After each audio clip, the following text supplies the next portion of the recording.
Friends, हे बघा आज MIDC मध्ये सन्नाटा थंडीचं वातावरण. आमचे मित्र असा मोठा लट जाळ केलेला आहे.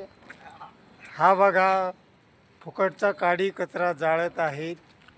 तिकडे एक टकले मामा गणेशराव ते पहा चुलीजवळ आहे. पाणी थांबा, आपण त्यांची मुलाखत घेऊ.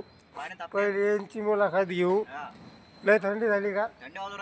सकाळी सकाळी हवा हवा हे यांनी उत्तम छान काम केलंय. सगळं साफ केलंय. हा हे पाणी मारून लगे कंपनी टकाटक करून टाकली. काही पाहायचं काम नाही. आता मुलाखत घेऊ आपण गणेशरावची. ते बघा इथंच बसलेले आहेत. थंडीमुळे काय होते हे बघा.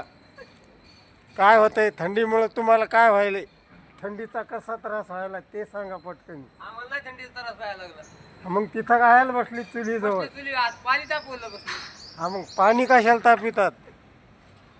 हे असं हे उलट सुलट दुकान आहे. आता पाणी तापितील, आंघोळ करतील आणि मग ड्युटीला जातील. या रोडचं तर द्या सोडून. आता हे संपलं याचं. थंड वातावरण आहे. हे बघा वरून आभाळ आलंय. मला तर वाटतं पाऊस येतो का काय करू. हे बघा कंपनी सन्नाटा आहे राव. कोणीची आहे ना थंडीमुळं. एक पण माणूस नाही आला. एकच माणूस आला आणि ते बिचारा कचरा जळू जळू परेशान आहे. किती अवघड आहे. थंडीमुळं माणसंच उठणत लवकर. काय सांगा तुम्हाला, फजिती लय अवघड आहे हो. MIDC मध्ये संभाजीनगर आहे हे.